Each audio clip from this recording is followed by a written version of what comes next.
they bring to all of these things. And I think once we start showing more of that and really just not even entertaining the hate. What's the Martin Luther King quote? I chose love because hate is too much of a burden to bear. So Mm. any of the negative comments that I get, like I'll laugh at it. Like on my treadmill videos, oh, you Michael Vick. And I reply back like, hey, bro, I don't even play football. What you mean? So and Ah, they have nothing to say back after that because they want me to come up. Oh no, blah blah. It's like, man, nobody has time for that. So you just got to let the misconceptions go and be the proof that you're not that. and I mean, and part of that, someone was like, "Well, that's easier said than done." Because, like you said, there, I mean, take dog training out of the way. People get in their own heads. Like, I didn't get that job because I was black, or I didn't, do this because I mean, we hear that all the time, and obviously, there's not like a silver bullet, to get people just like, boom, get out of your head. But what do you? I mean, that's a real thing because even though that Mike Vick thing was so long ago, what I mean, decades, what I mean, I was feeling some kind of, I mean, how do you, I want to switch gears. I want to ask your opinion on this. I mean, Pete Rose was amazing, right? He changed baseball, coach and player, champion.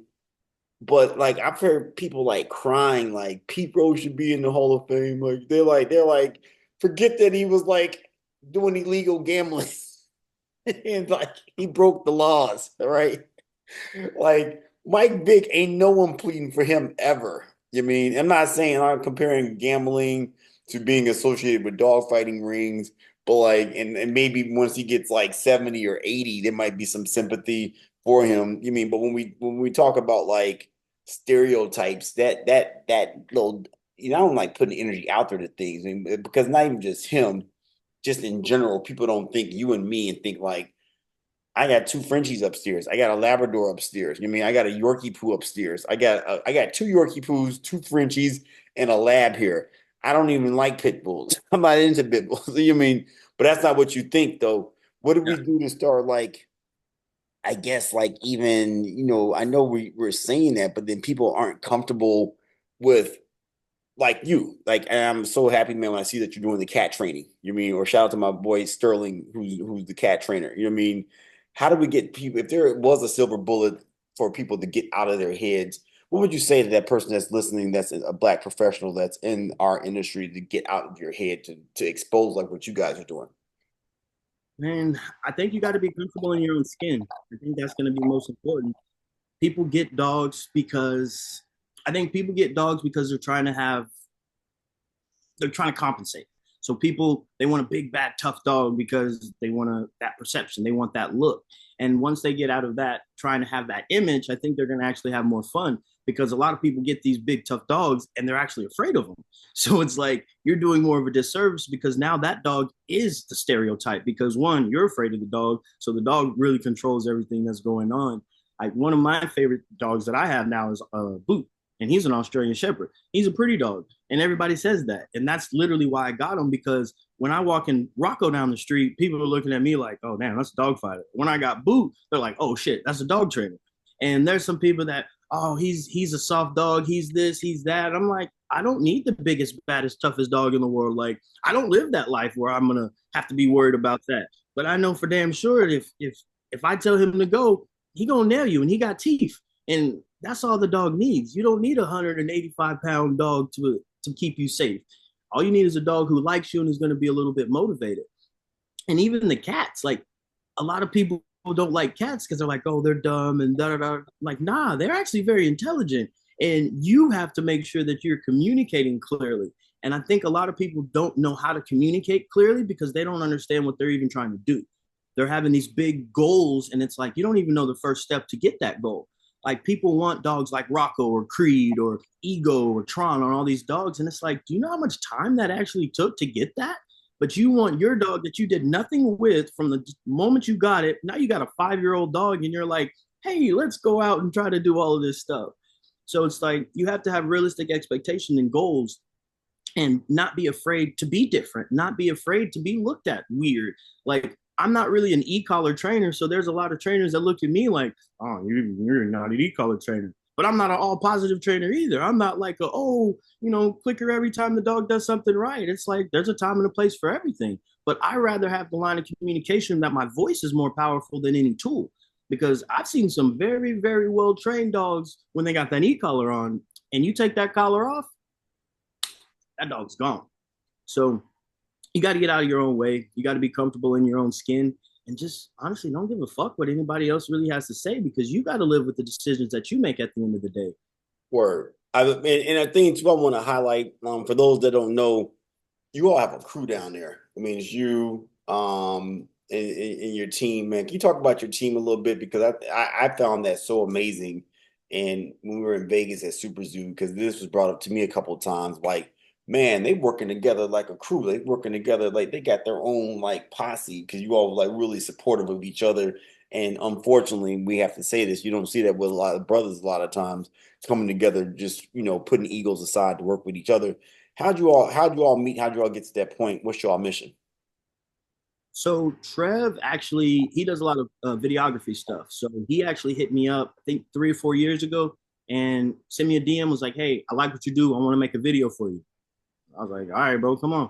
And he didn't he came out, shot the video, and I dealt with a lot of videographers because we were on Top Dog. People were trying to get benefit off the clout and stuff like that, and it would take months to get footage back, and it wouldn't even be good. And I'm like, man. So when he came out, he shot the videos, and by the time I left training that night, I had like pictures, I had videos, and they were high quality stuff. And I'm like, huh, all right.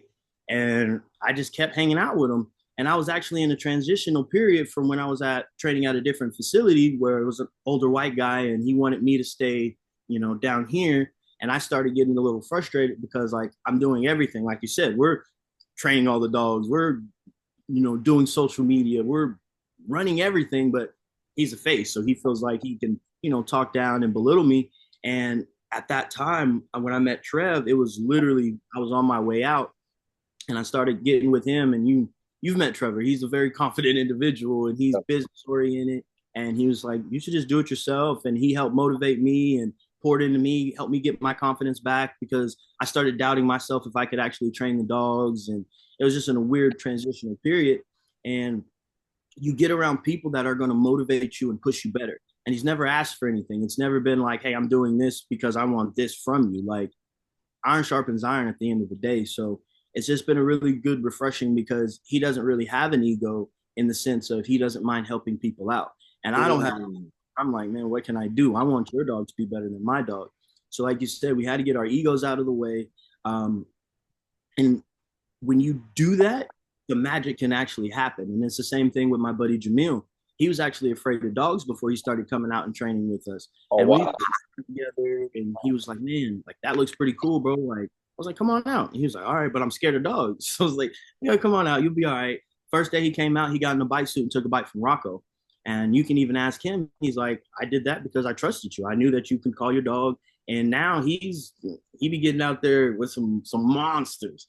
So I think you have to be able to want to build somebody up, and I don't ever want somebody to be littler than me to make me look bigger. I want us to all be giants. I want everybody to be a superstar. I want everybody to have some damn good dogs. So when people come out and we're demoing, be like, hey, go get that dog. Go get that dog. Go get that dog. Not just my dog is the best dog. I got to show them off every time.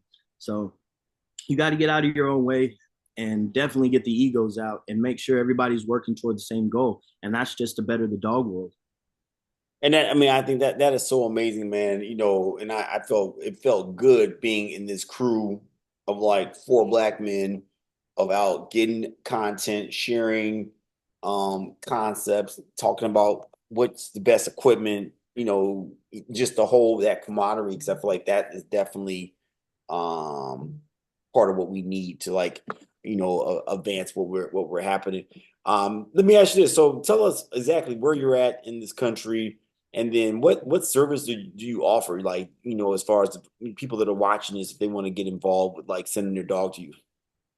So we're down in Texas, North Texas, DFW area. I personally live in Cleburne. I got 5 acres out here. I got an obstacle course in the front. We got a huge backyard, so the dogs have, we can do frisbee. We can do a lot of different stuff.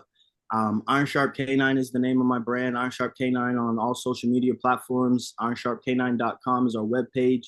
And we do everything from pet obedience to working dogs. So we've done, excuse me, we've done Chihuahuas for, older ladies who just want their dog to sit at home. And then we've done personal protection dogs. We've done police dogs. We've done nose work.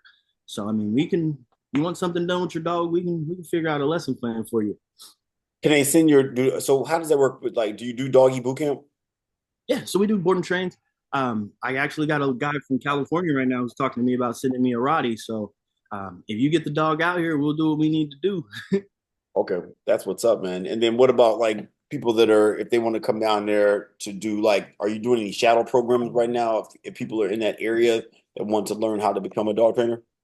So yeah, that's what we're actually working on now is getting all of the processes like in my head on paper so we can actually have like a guide so we can actually help trainers in that instance. So that's what Jamarcus and I are working on.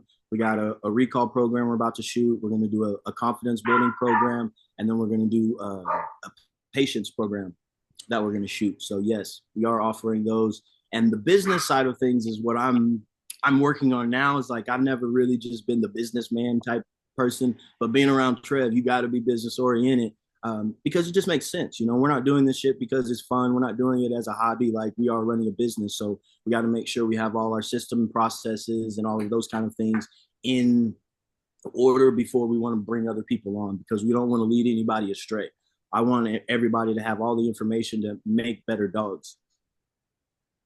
That's what's up, man. Where do you see, this, if you look in the crystal ball this time next year, where are you guys at? And this time next year, definitely having a lot of online programs. I think I will have at least one or two other trainers that are working with me. So we can even scale and do more, benefit more dogs, help more people. Definitely going to be shooting a lot more content, more storytelling, letting people understand exactly, how to get the things that they want. To talk about the challenges, just letting people know that we are actually people at the end of the day. I think everybody tries to have like a perception of them being something on social media, and then you meet them in person, and you're like, damn, you're nothing like you were on social media. Versus, I mean, you've seen us on social media and you saw us in person, and it's like, damn, these niggas is the same. Like they want to have fun, they want to get better, they're gonna handle their business, but at the same time, you just gotta handle your business. You can do all of the extra stuff. In Vegas was we had a ball out in Vegas, but we did a lot of business as well. So you got to make sure you have your cake and eat it too. Absolutely. A couple more questions. So right now we talk about the humanization of the animal. There was, conferences that are 100% focusing on the advancement in pet insurance, the advancement in dog training and AI, the advancement in the dog food technology, which I know you guys are heavy into. I mean, just the how just so many things are changing that the dogs are becoming true canine citizens. How do you feel about this whole, humanization of the animal that's happening? And then is it going to increase? Is it going to, titter out? Is this only the beginning? So when you say humanization, what do you mean specifically? When we talk about the humanization, basically where people now are the pet is like replacing the child. I was telling someone like people are having dogs. I mean people that's the child. I mean they might go get a plant. I mean if they can't afford a dog, but like only like insane people are having children now. I mean it's like the dogs are like the surrogates now. They're the rights. I mean people are spending $500-600 minimum on food. People, the vet care, they got doggy acupuncture, dog acupressure, what I mean, doggy daycare, doggy boot camp. Like you said, someone's sending their dog from California to Dallas to get their dog trained. The dog is taking on a human persona now, So yes, they are taking on a human persona, but people also have to remember that it's still an animal at the end of the day. And once they try to make it a human, they allow the dog to get away with a lot of stuff, and they're going to have more problems on the back end than actually treating it like an animal. And that doesn't mean you can't love that animal. That doesn't mean you can't love the dog like it's your child or whatever. But it's gonna understand like an animal would. So there's gonna be if a dog has prey drive, it's gonna go chase a cat. It may bite the cat. It may eat the cat. Like these things are going to happen, and most people they try to make, oh, he feels this way. Like that dog don't give a shit. You're trying to give him human characteristics, and he don't care. Like he don't care that you feed him every day, because if you don't give him any discipline, you're supposed to feed him. That's He's like, hey, you're doing your job. But if you don't show him that, hey, you have to do X, Y, and Z to get your food or to work for food, you have a worse dog in the scheme of things. But the things like AI and a couple of things that we had talked about with even like the collars and stuff like that, so you can start feeling the dog's heartbeats and different stuff like that, getting the data, yeah, it will help better the dog training world, because now you can start understanding even body languages a little bit more. I was reading a book on the cats. I was reading the book on cats, and they're breaking things down to even how you blink at a cat. So it's like, if you want the cat to like you, you do a slow blink. And I'm like, damn, why has never anybody have broken something like that down for the dogs? But then you think about it, I think about it, when I'm doing bite work, I'm staring at the dog, I'm squinting, I'm making faces, because all of those things they're paying attention to. So AI is definitely going to help with that, because they're going to obviously see things that we can't, on videos and different stuff like that. So the technology is going to help, but I think it's also going to hurt, because I think people are going to rely so much on the technology, they're not going to want to read the dog anymore. And there's more than one body language that indicates. So this lady was like, "Oh, my dog is wagging her tail. She's happy." No, that dog is wagging his tail, and it will still bite this other dog over here. So don't bring that dog over here. And she's like, "Well, I thought," no, that's wrong, because the tail's wagging like this is different than wagging like this. Right. But I All mean, of but to that point though, like you said, it's an animal first. But I mean, we have to be honest here. There are people that believe, and it doesn't even matter that it's a Yorkie. It doesn't matter if it's a Cane Corso. There's people that truly are like, this is my baby. This is my fur baby. This is my little boy. This is my little girl. You know what I mean? They humanize the animal. They're sleeping in the bed. They have 5 dog beds. They got bowls everywhere. They got a Petco laying on the floor. Do you? I mean, that's increasing. I mean, so how do you, as a dog trainer, how do you combat what you know to be true? As you said, it's an animal, but then you're still dealing with people that truly believe that it's not an animal. Like, this is my human. Yeah. I mean, those are the people that end up getting bit in the face by their dogs. So I have nothing wrong with a dog being on the couch, riding with you, spoiling the dog. But I want my dog to understand that there's a time and a place for that.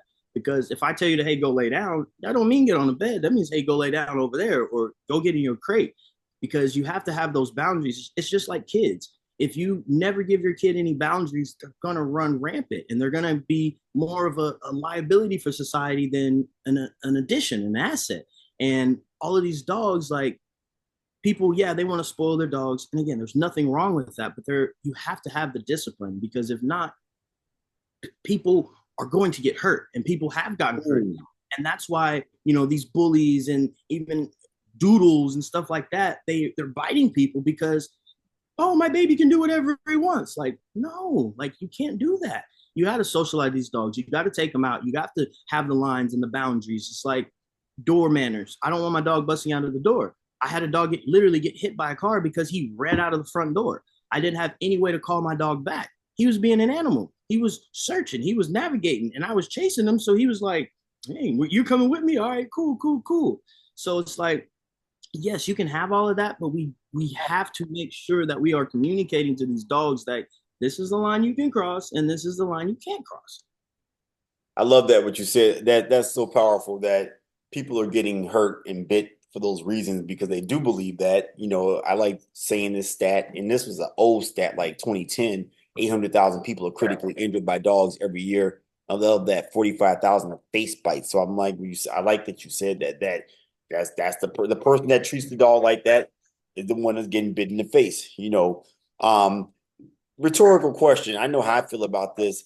Do you see that mentality though just increasing? Is that this is my child, this is my son, this is, I mean, my favorite client, she says, I can show you the ultrasound of this pit bull coming out of the birth canal. And she means it in her mind. So she's joking, but like kind of serious, but not really. Like, she loves this dog. So I mean, where do you see that going? Is this a fad right now, like the pet rock?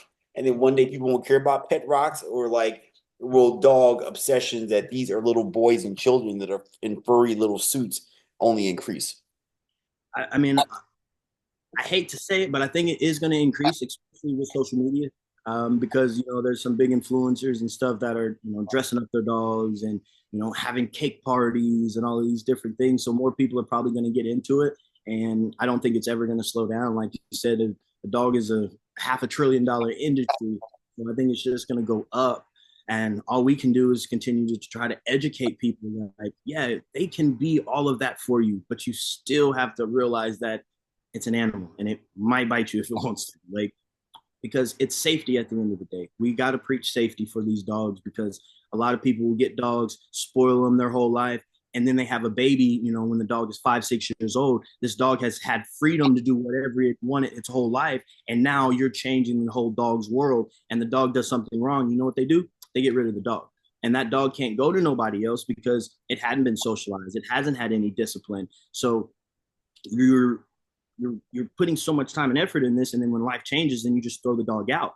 So it's like if you had control or if you had communication, like I've had 3 daughters, I have pits. All of my dogs have been around my kids since day one. As soon as we come home from the hospital, I'm sitting in the chair. Rocco comes up, sniff. Hey, go lay down. He goes and lays down.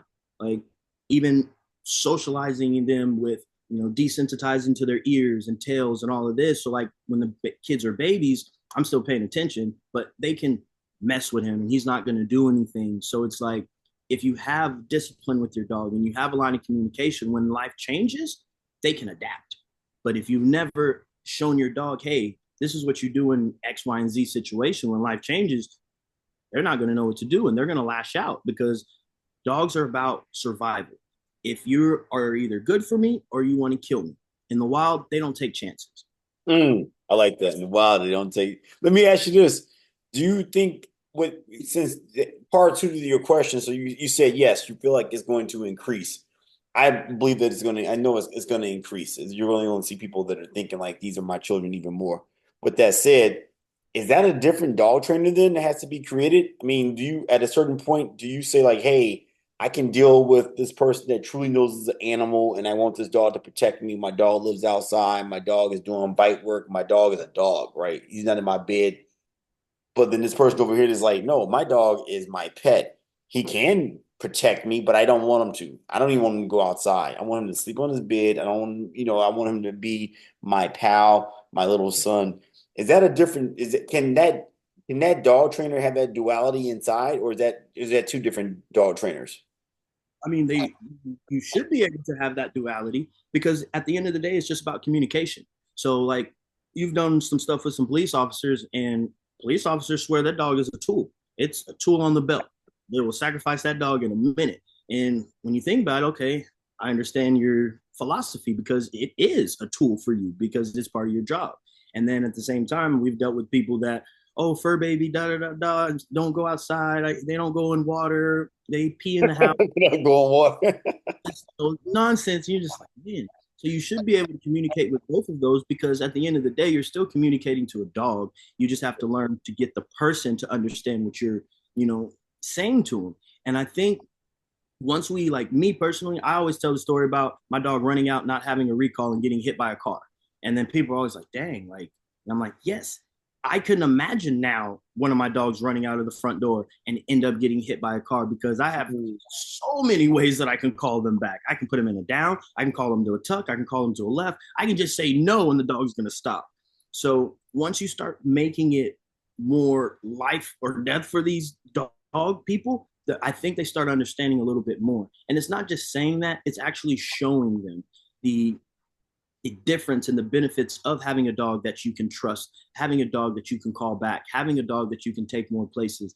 Because a lot of people want to take their dog to restaurants, but that dog's never sat and been still for more than 2 seconds. So how are you going to go to a restaurant? That dog barks at every other dog it sees because it's insecure. You can't take that dog out. So you're going to have a worse relationship with the dog because it doesn't have any manners. So Mm. you can have both sides. You can have the point where you spoil your dog. Boot is a spoiled dog. Like he is very, very spoiled. But at the same time, he understands if he does something wrong, that there's a consequence for it. And that means it doesn't mean you're gonna, elbow drop him or anything like that every time he messes up. But it may be he misses a meal if he don't want to work. He may not get to play. He may stay in the house while we're going on a trip. It's just different ways that he understands that if I do the wrong thing, I don't get all of the benefits. Mm. A good dog trainer should be able to do both. And there's some people that their specialty is just this, and there's nothing wrong with that. Hey, that's your lane, be in it. But you should be able to navigate dogs if you're a dog man, in my personal opinion. Wow. I man, I love that stance on it, man. I can talk to you forever, brother. I appreciate your time today. Wait, for those that are, and thank you all for watching. Thank you. Please like, comment, and share. We're gonna upload this to YouTube, and then we're gonna sprinkle this all over the internet. But for those that are watching this, where can they find you? Where can they reach out to you if they want to, hear more and get their dog trained by you? Iron Shark Canine on all platforms: TikTok, YouTube, Instagram, Facebook. It's Stan Smith, and then our webpage is ironsharkcanine.com. Awesome. And then do you have any upcoming shows coming or performances like where you'll be doing anything this year or is this year done? Yeah, so we actually going down on the 24th through the 27th. My buddy John K9 down in Florida, he puts on a haunted house for dogs. Wow. Pretty cool. So we got decoys. Room is a different movie. So the decoys have to act, and then the dog has to go through and do different exercises, and they're judged on that. And then in November, we're going back down to Florida for the Space Coast Police Dog Competition, where I've won that one the last 3 years with the shepherd that I had. And Wow. this I'm taking Boot out there, so we're gonna see what we're gonna do, and that's gonna be November 8th at 6 p.m. in Vieira. Wow, that is super awesome. Thank you for sharing that. And you all need to check out my man Stan Smith. Like I said, I totally endorse him. I've met a lot of dog trainers over the last 24 years. This is the future of dog training for sure, no doubt. All right, brother, man. Salute to you, man. I appreciate you all, man. I'm glad that we all family and that we're about to elevate this to the next degree in 2025. And let's stay tuned. See what's more. And for all the wolf keepers and people out there, thank y'all for watching. There's only one top dog, there's only an alpha dog, and that's you. Go get your day. Peace and love. Definitely. Signing out.